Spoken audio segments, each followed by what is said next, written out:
Live in three, two. Hey, oh my gosh. It is the 13th day of June. It is, we're in the middle of June. We are. I can't believe we are zooming toward the very start of summer. Isn't that wonderful? Summer is right around the corner. It's like 2 days. No, it's 2 weeks away. Yes, I am Val the Voice Johnson. So glad you could join me on this evening. It is Talk on Tuesdays. Oh my gosh, you guys are here and I'm excited for it. Well, you know what? Nothing would be right without a little opening. Oh my goodness. So let's go ahead and let's get going right now.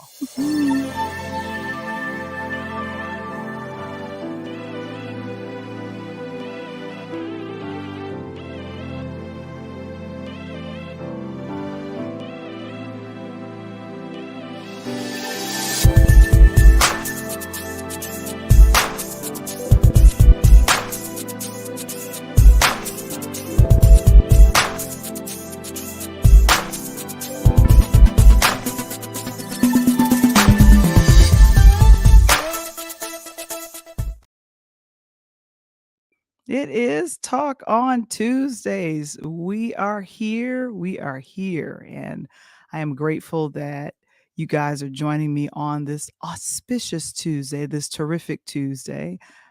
As I said before, I'm Val the Voice Johnson. And oh my gosh, I'm a little solo tonight, but that's fine. That's fine. We have Mr. Womble. He is on hiatus for right now. He is getting ready to transition into some new stuff, some new things to do. I remember going to his school probably back in April, and what ended up happening was they said, "Hey, we got some things happening," and he ended up leaving. So he got something in a different area. So he's getting ready to take care and transition. He'll tell you all about it.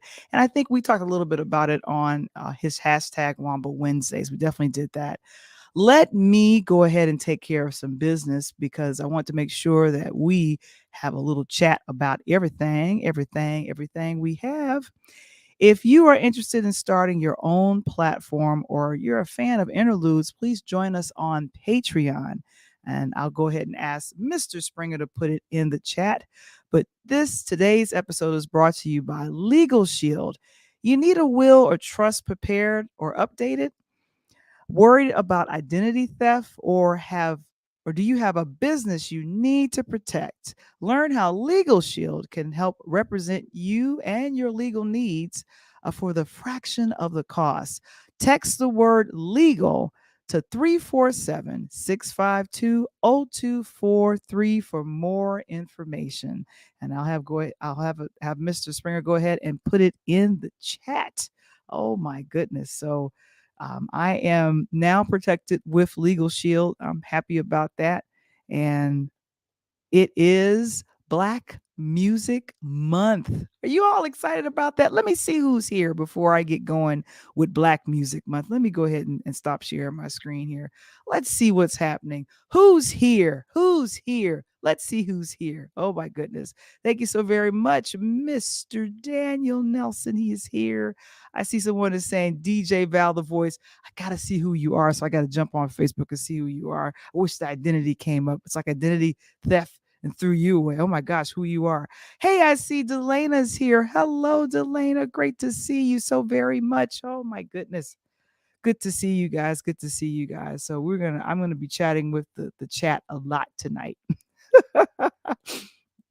Chatting a lot with the chat. That's definitely how it goes. Oh, I just found out who the Facebook user was. I appreciate that. Oh my gosh. Wonderful, wonderful. Well, you know what?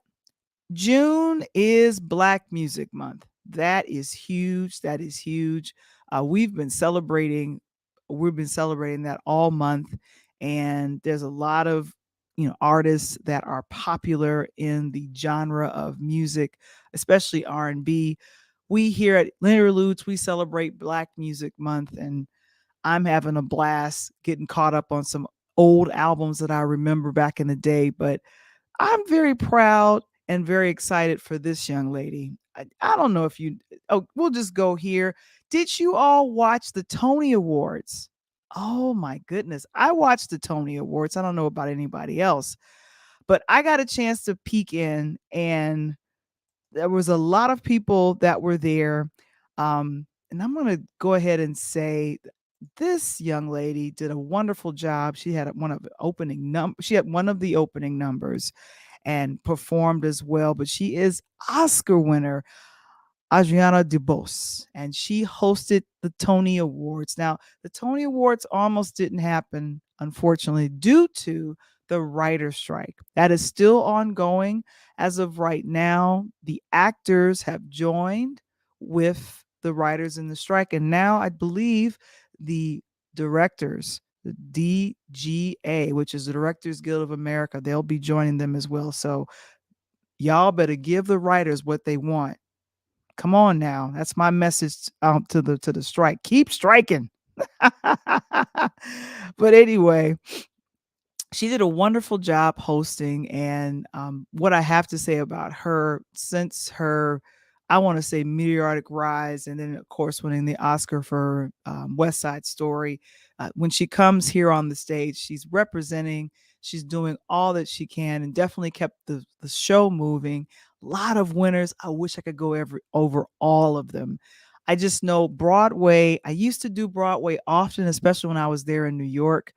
And one thing I was happy to see was when the piano lesson went back to New York, you saw Samuel L. Jackson on stage being directed by his wife. There they are there on the red carpet.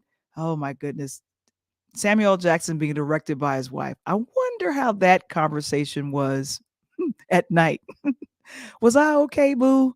Or no, you didn't read your lines right. I wonder if that argument went back and forth. I wonder what that was what that was all about. But Samuel Jackson was on, and he did that for the piano lesson. But I will say this, the winner who won, there was best revival of a play. And there was the piano lesson, who, I just told you about, that who was this? Samuel Jackson starred in.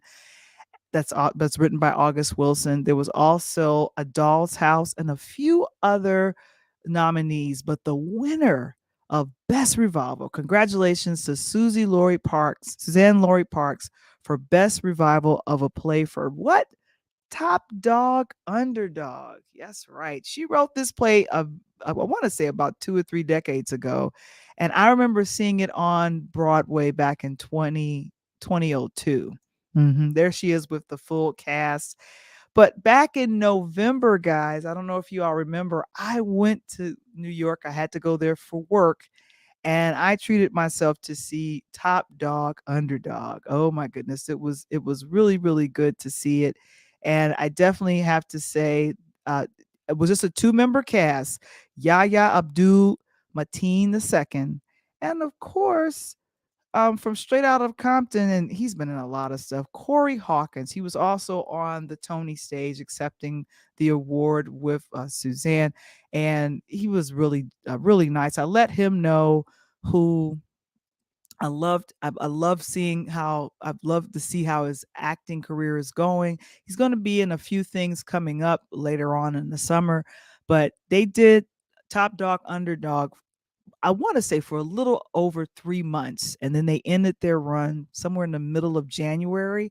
But I'm grateful that the Tony Awards remembered this play, nominated it for Best Revival, and it ended up winning. And it was good to see a Tony Award winning play on Broadway. Okay.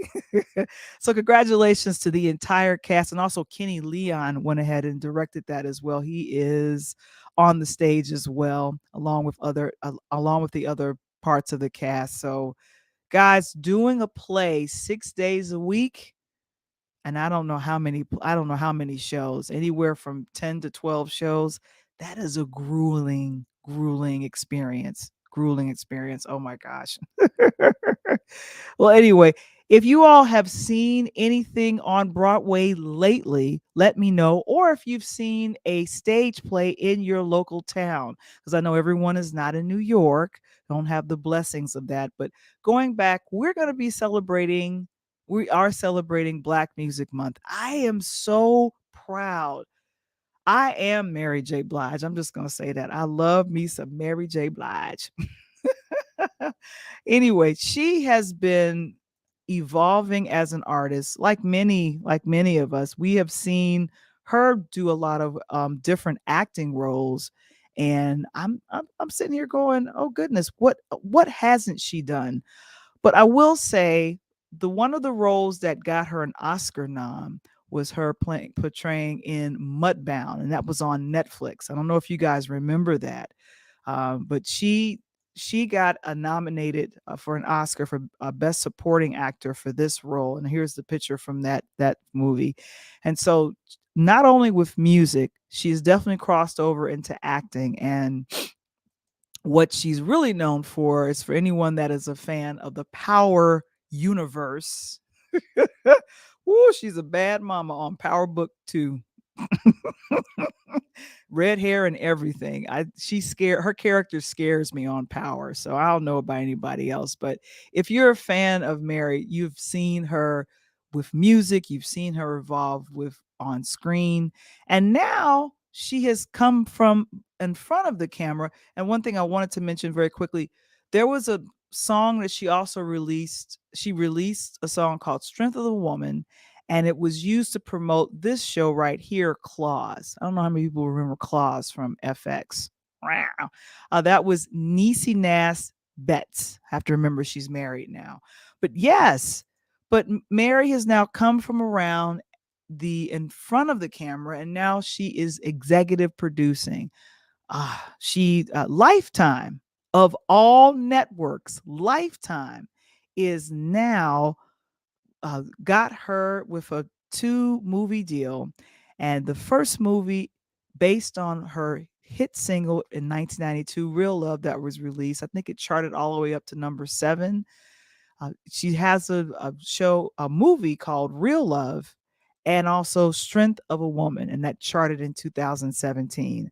Uh, My goodness. So the movie Real Love, she's serving as executive producer, and what she did, what I saw when I watched it on Saturday evening, is that she kind of talks in between just before it goes in and out of breaks, because Lifetime shows commercials. How many places show commercials? Yeah. Yeah, that's right. Kevin Springer says Monet don't play that, Val. I know. She's serious. Oh my goodness. Her role in Power is she ain't nothing. She's no one to mess with. But one thing I'm excited about with this this film is it's on Lifetime. She's produced it. It's based on her song Real Love. And I have to say, I don't know, you guys recognize these actors? Do you remember where they're from? Let's see, Adriana, Alexis, and Da Vinci. And they play the lead characters in this movie, as well as Strength of a Woman. And it follows Kendra. This is Adriana's character. And if you guys remember her, she played in Empire. She played the younger version of Taraji P. Henson's Cookie, and she's been on BMF, one of the many shows that 50 Cent's executive produced, and also Da Vinci. I don't know if you all remember Grownish. He was on Grownish, All American, and he's also on BMF. So I guess with Mary working with well, no, Mary kind of hearing about Da Vinci and Adriana from 50, I guess she was like, why don't we bring these two on and see if they have some chemistry? And they do. And they do. I have to say, I watched the movie and was very impressed. I kind of caught it in the middle of the movie, because I was like, oh my gosh, this comes on. It says 8 o'clock and it throws me off. Central Time. It's 7 o'clock for me. I'm like, 8 o'clock. I should be there at 8 o'clock. And so Kendra it's a fictitious HBCU. It starts in 1996. It's not too far back, but it's 1996. And Kendra is a budding photographer. Now, come on, come on. You know why I like this. You know why I like this role. I like this role because she's a photographer. I'm a photographer. I can't put, you know what, my camera, I'm using my camera right now. I can't show you my camera, but it reminded me a lot of the Nia Long um, role in Love Jones. So I thought that was cool. She loves taking pictures. She wants that to be her role. She wants to do that as a career, like I did at one point. And so she goes ahead and she states Da Vinci's character, Benjamin. That's how his mother calls him, Benjamin. And yeah, and somebody remembers what he looks like. Delana says this is the guy that played in All American. Exactly, exactly, Da Vinci. And I saw an interview with him a little bit earlier today, and he talked about what I know. Delana, I 110% agree. He's a very good actor. He initially wanted to come out as a rapper, Da Vinci. I feel like that's a rapper name. It really is. But do you know he's doing stand up? Who told him he could do stand up? That's okay. But you know what? I liked him in All American. I really liked him in this film. There are some serious topics that they're dealing with in this film. And think of keep in mind that Lifetime movies are kind of like Hallmark. It's not going to get too to the left, to the right. And like I said, Mary's kind of narrating what's happening here and there.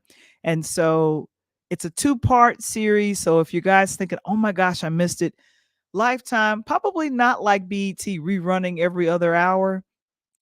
You can catch it, but the next the follow-up to Real Love is Strength of the Woman, and that's based on Mary J. Blige's song that was released in 2017. And I believe that charted high for her, went to number 3 in the Billboard. And so she's made two of her most famous songs movies. And so I think that's phenomenal. I think that's amazing. And let's see. I wanted to mention that yes, the other actors that are in Real Love, and they'll probably pop into Strength of the Woman because it's a part 2, and it follows Kendra and Ben 15 years later, and kind of follows their life to see what they're doing. Let's see, who are the other actors? Austin Anonzi, Ken Ken Kenya Jordan, and the first film, Real Love, is directed by Cameras Johnson, and I believe this is one of his first or second feature films. So, Real Love, if you want to catch it, you can catch everything. Every network has an app, and I know Lifetime has an app. But if you want to actually see it in person, live streaming, Strength of the Woman, check it out. I was really impressed, and since it's Black Music Month, I figured this is the best time to catch up with something like that. Oh my gosh.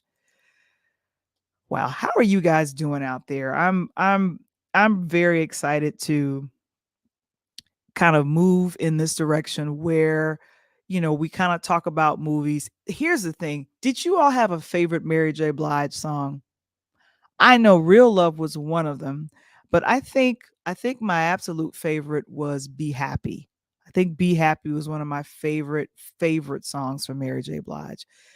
She's released music, I want to say, throughout her gosh 30-year career, because oh yeah, 92 was 31 years ago. Yeah. That Mary's early music was all my college days, and when I was a junior and senior in college. And I just know that I like that they dealt with a very serious topic, which is domestic abuse. And yeah, I'll leave it at that. But when you're dealing with something where you've been attacked, especially on college campus, you need to tell someone what's happened and you need to report it. So that was something that I was thinking, wow, that's a very serious topic. And I think Mary kind of interweaved a little bit of her story into the story, but then made it fictitious and then put it on an HBCU and then pushed it up. And then what's so fun is that the song Real Love is featured in the movie. Wow. That's right. Oh, okay. So here's some favorite from favorites from the audience. I Can Love You. That's Daniel. He likes that one from Mary. I love that one. My Life is a good one. That's an excellent sample. What is it? My life, my life, my life, my life in the sunshine. Dun, dun, dun. Oh, I don't want to go up like that. Oh my gosh. And who said this? I hate that the 90s are 30 years ago. It only seems like 10 or 15. Yeah, Derek, I feel the same way. I feel the same exact way. 30, I feel like the 90s just happened maybe 10 or 15 years ago. I definitely feel like that. And another one, I like Just Fine. Lorna, what a great choice. That's one of the ones that made me feel happy. And then I think there was also a remix done for that one too that featured I think Lil Wayne. But yeah, Mary has put out some very good music, and you know what? I'll say this, and I don't know if anybody. When you live in New York, you run into people that are famous, and it's no big deal. It's no big deal when you run into them. But Mary was performing at the Rockefeller Center for the Today Show, and I was there, and I remember seeing her, and this was around the time that No More Drama came out. That's the song that samples Young and the Restless, the theme for that. One of the few soap operas that's still on television. And I was like, Mary. And then her bodyguard was like right there, like, mm. And then she kind of waved her hand, like, and I was like, I'm not gonna harm this girl. And I was like, Mary, girl, you saved lives. That No More Drama girl. I was about to take somebody out. I was dating somebody back then that I didn't like. But that was one of my favorite songs, No More Drama, because I felt like she was telling the world, I've dealt with some things and it's no more drama for me. Oh, from the Waiting to Exhale soundtrack. That's right. Not gonna cry. It was something about that song that just made you want to go like this, like, I don't want to feel no more pain. Like you curl all up like, oh, no. And I'm not going to cry. And I'm not going to cry. I'm not going to shed no tear because I'm just going to get over you and all the crazy that you put me through. Wait a minute, ladies and gentlemen. I think I just rhymed. I could be a songwriter. Woohoo. Oh my gosh. Well, anyway, guys, my friend Princess loves the Transformers. We went ahead and checked out the Transformers. I see Mr. Phil Fox is in the building. Good to see you, sir. Yes, and if you're listening to the audio version of Interludes, who's introducing me now?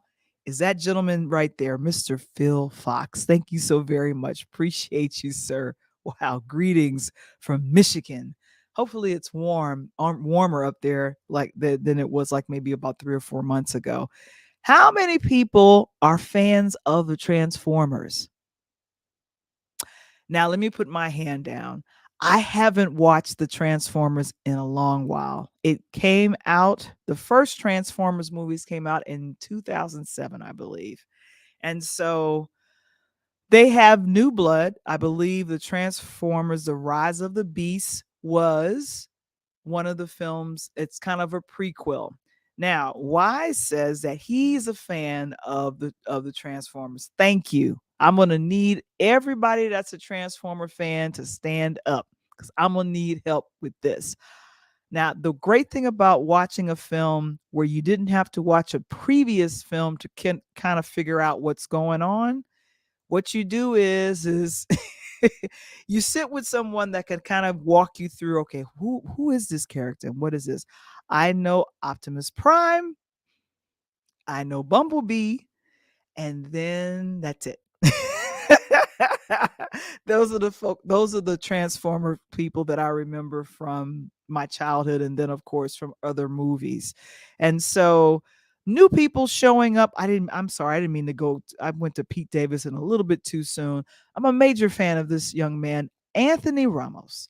He was known in Hamilton. I saw him first in She's Gotta Have It, this Netflix series curated by Spike Lee. And I loved him in that. I think he played Mars Blackman. Yeah. And he was so funny in that role. But he's known for Hamilton. also for known for In the Heights in the play as well as the movie, but he carried this film very well. You all know Pete Davidson from SNL, formerly of SNL, and then of course Everything Everywhere All at Once, the Academy Award winner Michelle Yeoh. Both of these wonderful actors ended up being the voices behind certain characters. And so, also another talented actress, Dominique Fishback. She did a great job working alongside of Anthony as they had to. When you see interviews with these two actors, they talk about how they had to look at either a ball or a blank screen because those folks were not really there. Well, the Autobots and folks, they were not really there. So I just it was fun watching this, and I got went to a theater that had Dolby surround sound. I was in heaven. It was like I was in some type of massage chair because anytime something big and boom would happen, I would feel it in my chair and I would rock and I'd be like this. And I'm like, this is exciting. Now I didn't do if it was IMAX, I would have been in heaven. You all would have had to pry me away from the seat. But I really had a good time checking that out. So let's go through it. Peter Davison portrayed Mirage. Mirage was a car that was a Porsche, and Anthony Ramos's character, he's got a younger brother in here, and the relationship between them is great. But he gets in the car that's voiced by Pete Davidson. Fun, fun, fun. Okay, this is where I need help. Michelle Yeoh, she plays Air Razor, and that is she's one of the folks that is a transformer that comes, and I think is from the previous that character is from previous films, but I heard her voice and was able to recognize it immediately. Now, Rise of the Beast, this is where the beast part comes in. Ron Perlman, he has voiced a lot of characters. Excellent voice. He's Optimus Primal. So he's kind of the before Optimus Prime. And Peter Cullen has been voicing Optimus Prime since 2007. I have to tell you guys, this has been a real education for me. But I saw the Transformers. I thought it was exciting. Like I said, I saw it in with Adobe surround sound. I did not have to have seen a previous film. And and here's the thing. Going to I like to call them the big films of the summer. I want to go and escape. I know some people are like, you should be reviewing movies that have substance. We will definitely do that. I definitely will get to those. But I definitely love the ones that just make me that take me into a different direction and then make me go, okay. And the other two things, part of it was shot in New York, so I was impressed with that. And then they went back to 1994, I believe. The music, the hip hop music that was leaking from this film, I was with the surround sound. Oh my goodness. Some of my favorites got played through the film. And so I was thinking they had to get clearance from the choice is yours. So that would be Black Sheep. They did a couple of tracks from A Tribe Called Quest. And I was thinking, but a character like Anthony Ramos's character would be listening to hip hop, and you see him working in his bedroom doing some things. So if you guys are interested in seeing Transformers, it just released this past weekend. You don't have to have seen the other 6 or 7 films that were out. I enjoyed it and it was fun. So there you go. There you go. Well, guys, let me go ahead and talk about this story that was a little disturbing to hear about. I had a good friend of mine tell me about John Amos. Now, you guys know him. This is James Evans. How many of you guys watched Good Times? Come on, you've seen it on a rerun, even if you didn't watch the original. And I'm talking about the original airing when it would come on CBS, and you had to, You turn on the television with the pliers. I'm really telling on my age with the antenna. Okay. There was no cable. And I was the remote control. Valerie, get up and change the channel. So, oh goodness, I was a little upset to hear about it. Somewhere in the middle of last month, toward the end of the month, it was reported by his daughter, Shannon Amos. She had started a GoFundMe page, and she claimed that her father was in need of financial help, to have property cared for, and she was claiming that he was hospitalized, and that it was a suffer and then her father was suffering from elder abuse. Do you know, unfortunately, that story was false? Yikes. I wanted to talk about it last week, but I was like, let me let things percolate and see if some other things pop up. And of course, we got, according to TVinsider.com and then also people.com, the story surfaced, and then the reports of the hospitalization came, and then a representative of John Amos, said to all of my fans, oh boy, and I just went away from where it was. There we go. To all of my fans, I want you to know that I am doing well. I am not in ICU. I am not in ICU, nor was I ever fighting for my life. A representative for the actor shared with People. First, I want the GoFundMe campaign about me to stop immediately. And the funds subsequently, I want the funds submitted and returned to those who made donations. My son and I will reveal more information at the appropriate time.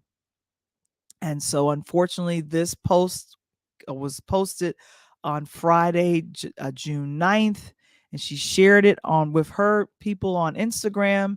And that GoFundMe page has raised about $12,000 of the $500,000 that they were trying to target. So here's the main question for you guys.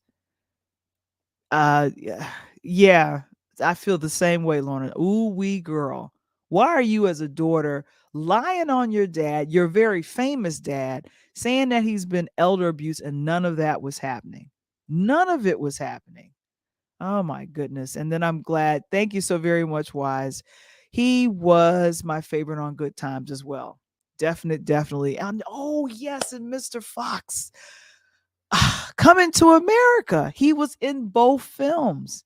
Was he in both? Was he in the remake and on the Amazon remake? I don't think he was in the Amazon remake, but he was definitely in the first one that came out in 1988. Yes.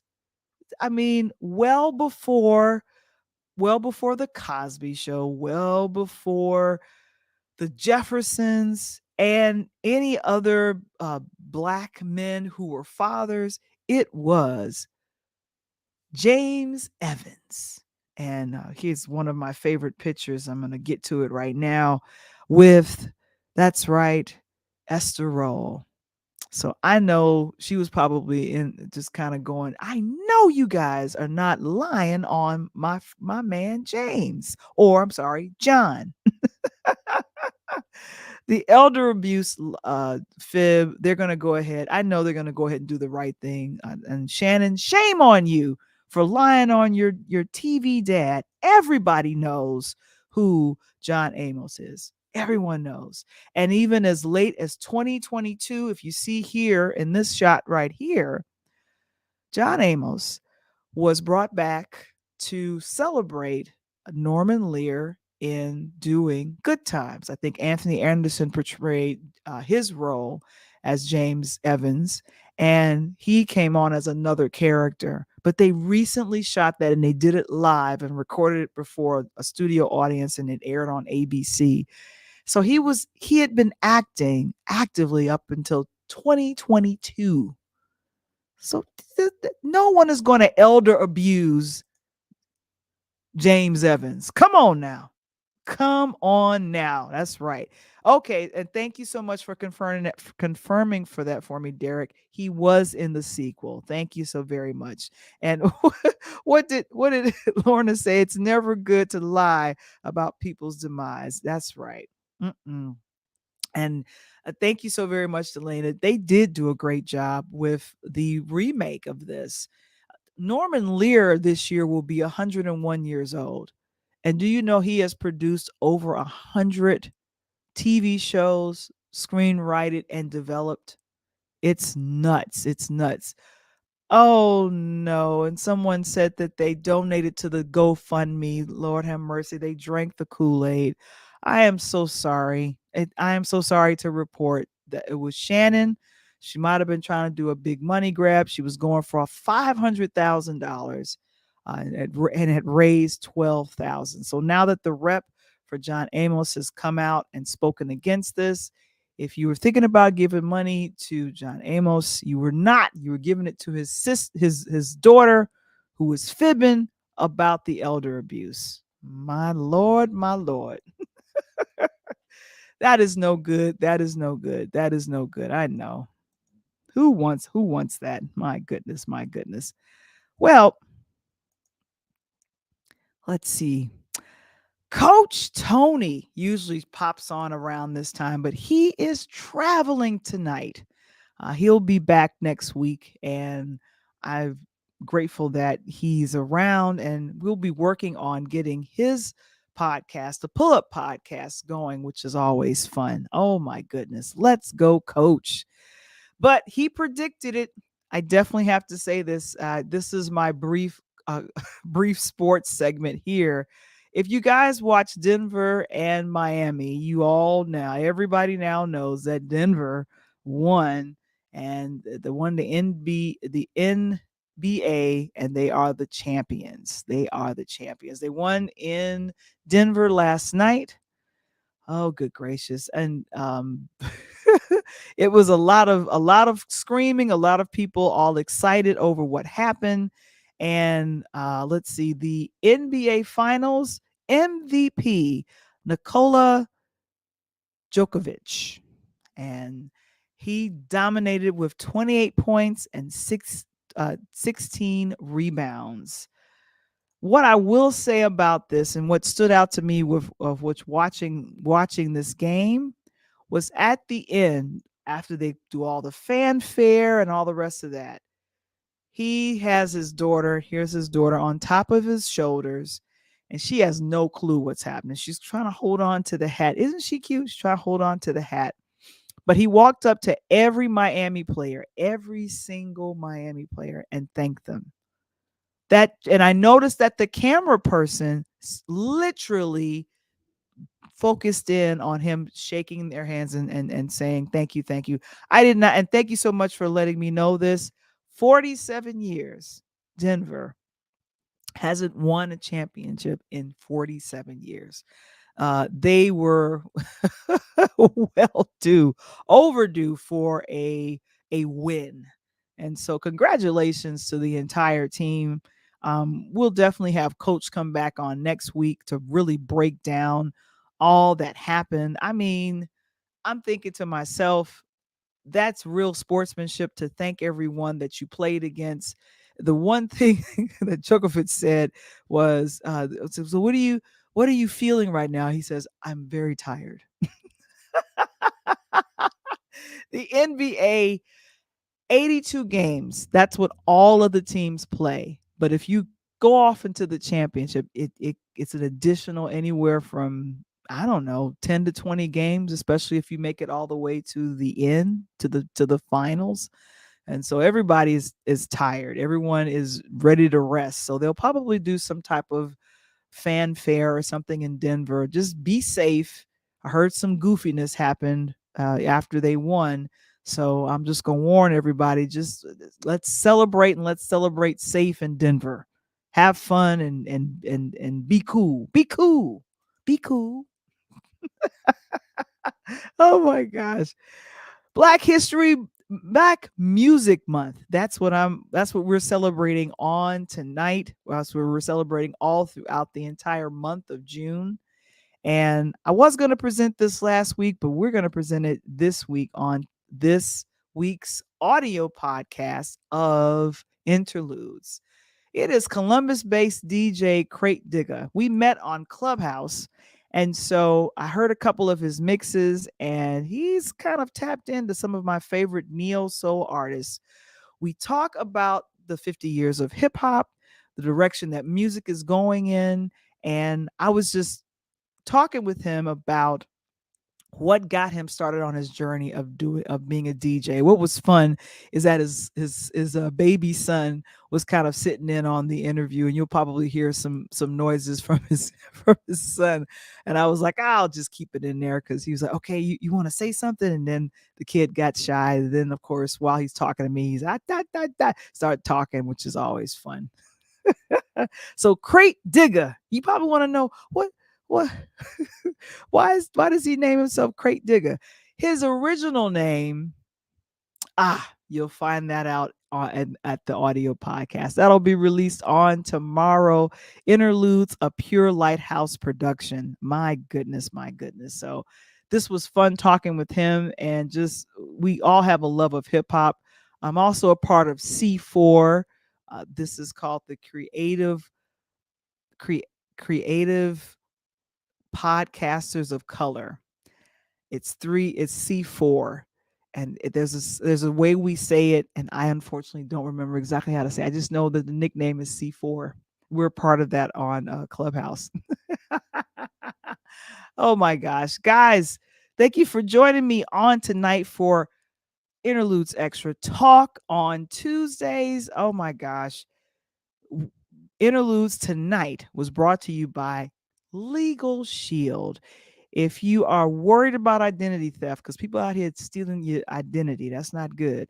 Or if you need to have your business protected or trademarked, and you need a will or a trust prepared, go ahead and find out how Legal Shield can help represent you and your legal needs for a fraction of the cost.